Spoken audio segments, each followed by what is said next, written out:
base, Fernando Romero Moreno, pero que también sabe mucho de educación, y yo siempre lo digo, es realmente un libro abierto, Fernando. Cuando te sentás y charlas un rato con él, te puede explicar infinidad de temas, y entre ellos muchos que tienen que ver con esto, con la doctrina y el magisterio de la Iglesia.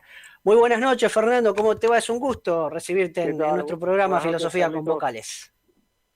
¿Qué tal? Buenas noches, muchas gracias Hola, hola. Sí, sí, ¿me escuchás? Oh, Ahí te escucho, oh, Fernando, así es. ¿Cómo te bueno, va? bueno, Es un bueno. gusto saludarte. Acá Bien, Ariel Kili y Carlos Kovac. Hola lo mismo Fernando, digo. ¿Qué tal? ¿Cómo están? un gusto escucharte. Bueno, bueno, me alegro mucho. Bien, decíamos que nuestra idea para hoy era poder conversar un poquito y averiguar, ¿no? ¿Cuál es la filosofía que hay detrás de este movimiento al cual muchas veces infinidad de católicos y de cristianos, quizás sin darse cuenta, creyendo que es algo compatible, algo agradable, adhieren? ¿Qué hay detrás de esto? Vos que lo has estudiado este tema. Bueno, a ver, ¿se escucha bien, no? Sí, sí, Sí. sí, te escuchamos. Bueno, perfecto. Mira, el tema en realidad es bastante antiguo porque conecta con lo que se llama el gnosticismo, no, no el agnosticismo, sino el Ujú. gnosticismo, de gnosis, que significa conocimiento, Una de las que es primeras una... herejías. Sí, e incluso es anterior a las herejías, porque esto viene ya de alguna manera desde los principios de la humanidad, está presente en el taoísmo, en el hinduismo, en el sufismo islámico, en el budismo zen. Hay un gnosticismo cristiano, como hay un gnosticismo judío en la Kabbalah, o por lo menos en alguna, en la interpretación más habitual de la Kabbalah judía, en el Ujú. hermetismo, etcétera, etcétera. Ese sería como un antecedente remoto, pero que es importante tenerlo en cuenta porque nos muestra que, como decía Juan Pablo II, este gnosticismo ha sido la tentación de siempre, digamos, para la humanidad y para el cristianismo. Ya verás por qué después se va a entender, pero de alguna manera se puede relacionar con la tentación que recibieron nuestros primeros padres cuando el demonio les dice, seréis como dioses. Esa en Claro. definitiva es la tentación central del gnosticismo.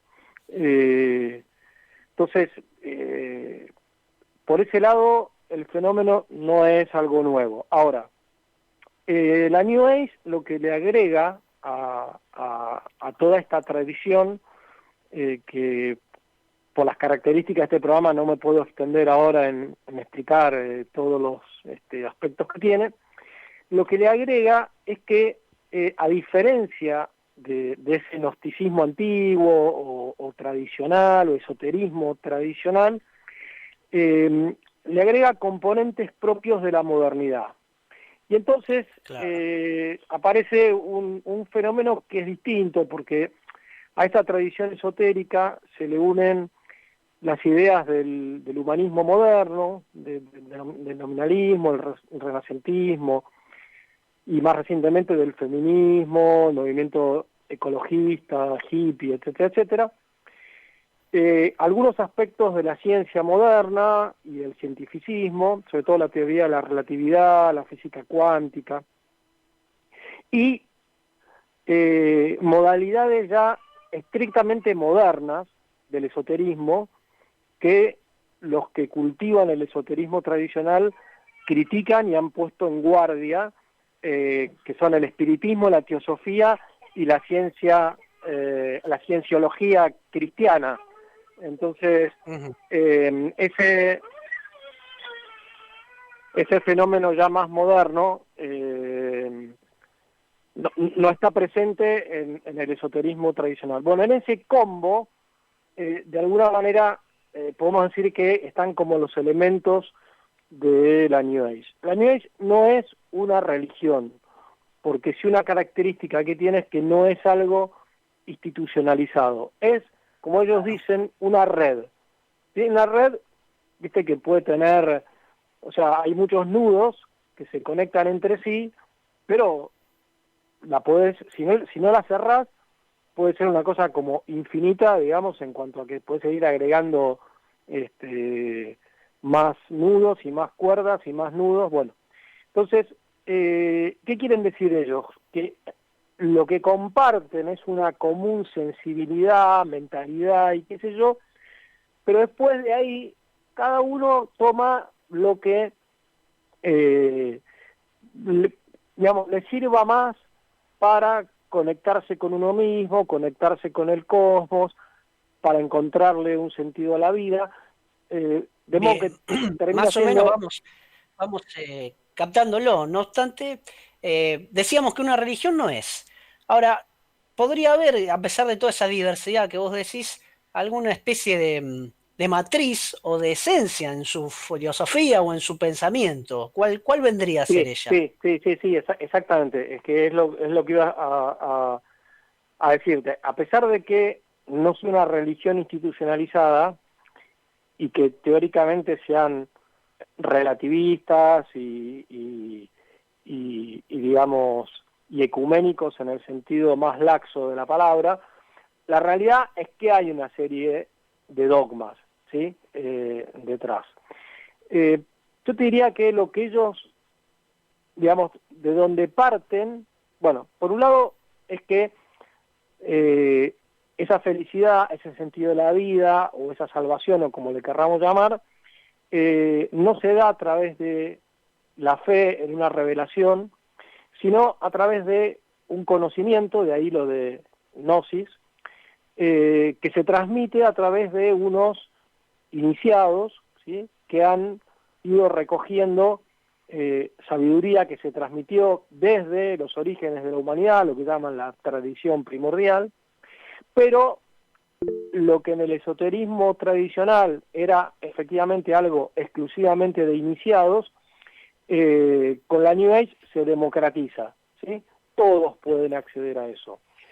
Ajá, ¿Y cuáles claro. serían de alguna manera esos dogmas? O sea, si me escuchara alguien que está en esta línea me diría, no, pero no tenemos dogmas. Bueno, pero la realidad es que hay una serie de...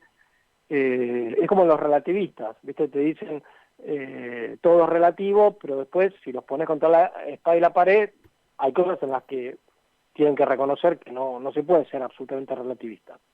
Ellos dicen que lo que nosotros llamaríamos el pecado original fue haber perdido la conciencia de nuestra propia divinidad, ¿sí?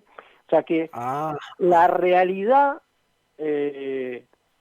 cósmica sería una especie de panteísmo, en realidad más que panteísmo, un pancosmismo, ¿sí? Es decir, hay una gran energía que de alguna manera conecta a todo el universo, a los seres vivos, con los que para nosotros no están vivos, para ellos sí. Fíjate cómo ahora se habla de que la Tierra está viva, ¿no?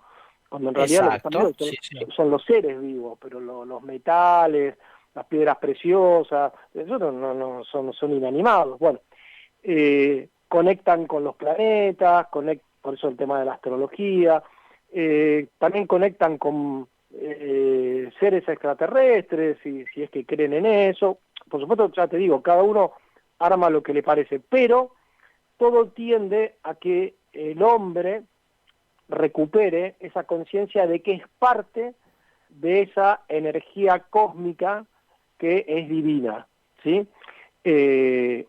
A ellos le llaman a esa pérdida de la conciencia la amnesia metafísica, ¿sí?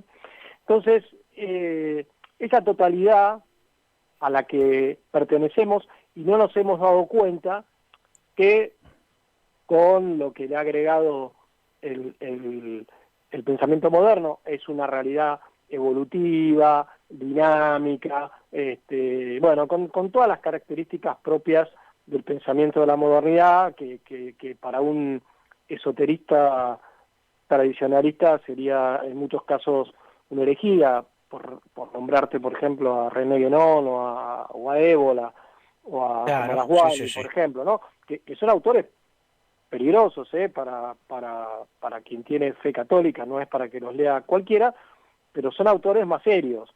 Fernando, justamente que te quería hacer una consulta. Sí. Resulta a las claras, luego de tu explicación precisa, la incompatibilidad con la fe católica, ¿no? ¿Qué pasa con estas personas, por ejemplo, que son católicos de corazón, que van a misa, que ayudan al prójimo, son buenas personas, pero que practican yoga, por ejemplo? Sí. ¿Cómo se lleva esto con la fe católica? Mira, para ellos, todo lo que sea el yoga, el reiki, las medicinas alternativas, no todas, pero bueno, en fin, todo ese cóctel, digamos, son medios para poder recuperar esa conciencia divina, esa integración con el cosmos, esa dilatación de la conciencia, etcétera, etcétera. Entonces, es absolutamente incompatible, digamos, con la fe católica, primero porque no hay distinción entre un Dios personal y las criaturas, ¿sí? O sea, esta realidad cósmica, como ya te digo, es o un panteísmo o un pancosmismo, si es que no tiene carácter divino, que eso viene por influencia del budismo zen, pero bueno, en cualquier caso no hay distinción. Entonces, el Dios personal, el Dios de los cristianos es un Dios personal. El Dios del judaísmo ortodoxo es un Dios personal. O sea, ya desde ahí hay una contradicción absoluta, porque obviamente no hay creencia en un Dios único, menos en un Dios unitrino, menos en un Dios creador, providente, etcétera, etcétera. Jesucristo no es el Hijo de Dios que vino para redimirnos, sino que es un iniciado más en la gran cadena de iniciados en este conocimiento, donde está Buda, está Moisés, está Jesucristo, está Mahoma, y también está Madame Blavatsky, están Gandhi, qué sé yo, o sea... un sincretismo, claro. Efectivamente, es un sincretismo. Por eso, de algún modo, recién cuando hace instantes hablábamos de la masonería, también hacíamos esta explicación de que no dicen que Jesús sea malo, sino que era uno más. Puede llegar a haber también algún vínculo entre la gente que desparramó estas ideas de la New Age con esta otra sociedad secreta. Sí, yo te diría que de alguna manera son realidades de mínima paralelas. Es decir, para que se entienda, en este tipo de fenómenos, como también sucede un poquito con el nuevo orden mundial, tenés un nivel exotérico, digamos, que es el que es común a todo el mundo, digamos, ¿no? Entonces, de golpe vos tenés, qué sé yo, no sé, la Escuela Científica Basilio, viste que me acuerdo ahí en Rosario, cuando yo estudiaba en la Facultad de Derecho, estaba enfrente. Estaba enfrente, exacto. Y bueno, muy bien, entonces si son espiritistas y bueno, qué sé yo. Ahora, el que no sabe mucho de eso, lo que cree es que bueno, que puede tener contacto con los seres queridos. Después hay un nivel más intermedio, donde ya uno tiene un conocimiento más real de que hay, por supuesto, mucho chanta dando vuelta en estas cosas, pero cuando hay algo real, obviamente el contacto es con los demonios y con las almas condenadas, ¿no? Pero no todo el mundo... Claro, y ahí llegamos a un tema especial y ríspido, porque de algún modo el ser humano siempre tuvo esa, llamémosle, sed de lo misterioso, de lo infinito. Y bueno, hay que ver por dónde la canaliza. No por nada, cuando la Iglesia, el Magisterio, examinó este tema, recurrió a la imagen de Jesús con la mujer y le mostraba que yo soy la verdadera agua. Pero hay como cierta explicación de que siempre el hombre quiere ir a alguna de estas cositas extrañas, ¿no? Eso por un lado. Pero te termino la idea anterior. El nivel más profundo, que es ese nivel ya esotérico, ahí está la masonería seguro. Pues de hecho, está la teosofía, está el ocultismo, está el martinismo, o sea, toda una serie de sectas que relacionadas con la masonería, y que incluso fueron denunciadas, por ejemplo, por René Guénon, que había sido masón, y que ya te digo, yo no recomiendo leerlo, sí, tal vez a través del padre Escurra, el padre Carlos Baliña, que han hecho como, digamos, han tomado lo válido de estos autores. Pero de cualquier manera, más allá de sus errores, como eran más serios, decían, ¿no? O sea, los errores de la teosofía, el ocultismo, los peligros para la salud física, psíquica, etcétera, y por supuesto que la masonería estaba metida en este asunto. Ahora, lo que vos decís es cierto, es decir, el hombre tiene una nostalgia de misterio, una nostalgia de absoluto, de felicidad, y entonces, si no está bien encausada, bueno, lógicamente va a buscarlo muchas veces en estos otros caminos, ¿no? Decía León Blois, se puede vivir sin pan, sin vino, sin techo, sin amor, sin una dicha temporal, mas no se puede vivir sin el misterio, ¿no? Claro. Entonces, a la religión católica lo que le sucede es que cuando se queda en eso, en mera religión, ¿sí? Cumplimiento de normas, cumplimiento de ritos, que por supuesto son parte, porque la fe católica implica una religión, implica una institución, que es la Iglesia Católica, pero si nos quedamos con eso y perdemos de vista lo que hoy se llama la teología espiritual, la vida interior, etcétera, etcétera, y todas las corrientes de espiritualidad profundas que hay dentro de toda la tradición espiritual profunda que hay en la Iglesia Católica, tanto la de tradición monástica como la de tradición laical, y bueno, la gente efectivamente termina como sintiéndose ahogada por una cantidad de normas que no entiende, por una cantidad de ritos detrás de los cuales no encuentra esos misterios que en realidad están detrás de los ritos, y la religión entonces se convierte por lo menos en el primer grado del fariseísmo, como decía el padre Castellani. Entonces, cuando o sea, a los no católicos, por nada surgen, hay también una explicación. exactamente, entonces cuando a los católicos no se los pone en contacto con toda esta riquísima tradición espiritual que viene de los primeros cristianos, viene de los padres del desierto, de los padres de la iglesia en general, y después, bueno, de los benedictinos, de los trapenses, de los dominicos, de los franciscanos, cada uno, de los jesuitas, y después, ya te digo, espiritualidades más para laicos, como la de San Francisco de Sales, o espiritualidades propiamente laicales, como la de San José María Escrivá, cuando no se le da ese alimento, y la verdad es que la tentación de ir a buscarlo en otro lado es muy fuerte. Por lo menos en ciertas personas que a lo mejor tienen una mayor inclinación por esto, ¿no? Es decir, todos tenemos una inclinación por el misterio, una nostalgia de Dios, pero en algunos eso se tapa, ¿viste? Con el activismo, con el trabajo, con la búsqueda del dinero o el placer sensible, pero otros lo tienen más a flor de piel, y entonces, bueno, van y van hurgando por estas cosas y se meten de mínima en el error y de máxima se pueden meter en caminos muy peligrosos. Claro. Es una cosa muy importante que decís, Fernando, ¿no? Esto del ansia, la nostalgia por la infinitud, por el misterio, ¿no? Cuando no está bien canalizado, se desvirtúa en otros caminos, ¿no? ¿Vos considerás, Fernando, que es posible establecer un diálogo ecuménico con estos grupos? ¿O es algo está muy fuera de foco, digámoslo así? No se puede. A ver, una cosa es el diálogo personal, digamos, de amistad con alguien que está metido en esto. Eso se puede hacer, obviamente, con cualquier persona.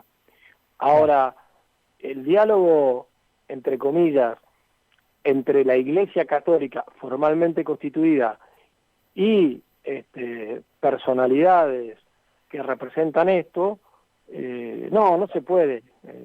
Es absolutamente incompatible. Fíjate que el diálogo sí institucional que existe con el protestantismo, con la ortodoxia, con el judaísmo, etcétera, etcétera, la Iglesia durante mucho tiempo fue muy prudente y se resistió justamente por el peligro de caer en el falso ecumenismo, en el relativismo, en eso que a lo que tienden siempre estas cuestiones cuando tiene un carácter institucional, ¿viste? Donde tenés que terminar sacando una declaración, donde uno cede por un lado, el otro cede por el otro y termina siendo una cosa confusa. Entonces, pero de todas maneras, a cierto nivel, el ecumenismo bien entendido o el diálogo interreligioso bien entendido se puede realizar. Pero porque hay elementos en común que ameritan eso. Cosa que no sucede en el caso de la New Age en cualquiera de sus manifestaciones. Y no digamos nada con aquellas que ya lindan con el satanismo o con el luciferismo, porque eso hay que decirlo. Uno puede entrar inocentemente por el lado de alguna práctica como puede ser el hipnotismo, puede ser que te lean las cartas, las manos, o que te tiren las cartas, o tantas cosas que andan dando vueltas, y termines, digamos, en algo que efectivamente lo que está detrás es el demonio, ¿no? Entonces, se entiende. Con esto no se juega, y con ninguna de las corrientes de las religiones tradicionales que se han orientado por este lado. Por eso te decía, el padre Membiel, de la Cábala al progresismo, dice que la Kabbalah, que sería como la corriente mística, espiritual del judaísmo, puede tener una interpretación católica, es decir, se puede llegar a descubrir ahí en medio de todo lo que está escrito, aunque inicialmente eso se transmitió por tradición oral, se puede descubrir como destellos de verdad, y de hecho muchos judíos se convirtieron al catolicismo viendo que en esa tradición, por ejemplo, había esbozos de lo que era la Santísima Trinidad. Pero la interpretación más habitual de la Kabbalah y de la que se ha hecho eco el judaísmo habitualmente es la tradición ocultista, gnóstica, masónica, en fin. Ahí el libro del padre Membiel es muy, muy rico en ese sentido. Se entiende. Bueno, lo recomendamos también, como hicimos al principio, la recomendación de bibliografía sobre esta temática, el libro de la Cábala al progresismo del padre Membiel. Bueno, Fernando. Denso, pero bueno, que vale la pena. Realmente, como siempre lo decimos, y mucho más en esta oportunidad, de ninguna manera vamos a poder agotar el tema, simplemente unas pinceladas, unas ideas, y también aclarar, bueno, si hay gente que está de algún modo cercana, no significa que nosotros lo vamos a señalar y acusar, ustedes son los malditos, pero sí un llamado a la prudencia, a la reflexión, y a ver si realmente es el camino del Evangelio, de Cristo, ¿no? Lo único que te pediría, así un minuto, es alertar sobre algunas cuestiones que están como de moda en este momento, ¿sí? Católicos que practican el Reiki. Bueno, el Reiki es demoníaco, punto. O sea, ahora no sería largo de explicarlo, ¿sí? Pero en definitiva te estás poniendo en manos del demonio. En el caso del yoga hay quienes dicen que se puede separar, digamos, los ejercicios respiratorios, de gimnasia, etcétera, de toda la cosmovisión panteísta. Es un tema discutible. He sabido practicarlo yo cuando me dolía mucho la columna. Claro, por eso te digo. Pero, de todas maneras, hay por ahí un video interesante de alguien que entró por ese camino y fue monje budista durante muchos años y practicaba estas cosas, y se terminó convirtiendo al catolicismo, ¿no? Y habla de los peligros de lo que es en realidad el yoga. Bueno, lo mismo, todo este tema de el juego de la copa, y estas cosas, sobre todo los adolescentes, viste, que les gusta meterse un poco por ese lado. No es la ouija, son demoníacas. Exactamente, en los sectores populares, sobre todo por influencia brasileña, viste, todo lo que es la macumba, cosas de brujería, hay digamos, la evangelización en América ha quedado como medio trunca por distintas razones, y se han producido sincretismos, viste, gente que le tiene devoción a la Virgen y al mismo tiempo a Gauchito Gil, y participa no sé, de la procesión a la Virgen del Valle en Catamarca, pero después va al carnaval a desenterrar al diablo para que no se enoje el diablo. A veces esas cosas, no, digamos, son meramente folclóricas, no tienen mayor trascendencia, y en otros casos son peligrosas. La famosa Salamanca en Santiago del Estero es un fenómeno realmente con el que hay que andar, digamos, yo no me metería en el monte a hacer un pacto con el demonio, digamos, ¿no? Pero bueno, hay mucha ignorancia sobre estos temas, y bueno, entonces depende de los niveles sociales, a algunos les da, viste, ahora no, pues, ya te voy a parecer medio viejo, pero en los 90 me acuerdo, Nacha Guevara, viste, era la que, una de las que hablaba de esto, y eso llegaba a los sectores medios ilustrados y qué sé yo. Y en cambio en los sectores más populares, bueno, todas estas supersticiones, digamos, pero la realidad es que abarca a todos los sectores sociales. No digamos nada la cantidad de políticos que tienen adivinos, que, viste, o que van... hace poco el presidente también dijo que le habían tirado las cartas. Bueno, en sí, fin. Sí. Bueno. La verdad que ha sido más que claro. Sí. Seguramente da para profundizarlo y para charlarlo y reflexionarlo largos minutos y por qué no horas, pero bueno, como siempre lo decimos, aquí reina el tiránico doctor Cronos. Pero bueno, muy contentos realmente, Fernando, por cómo nos has desasnado en esta cuestión que tiene sus recovecos para tener en cuenta y para llamar la atención, ¿no?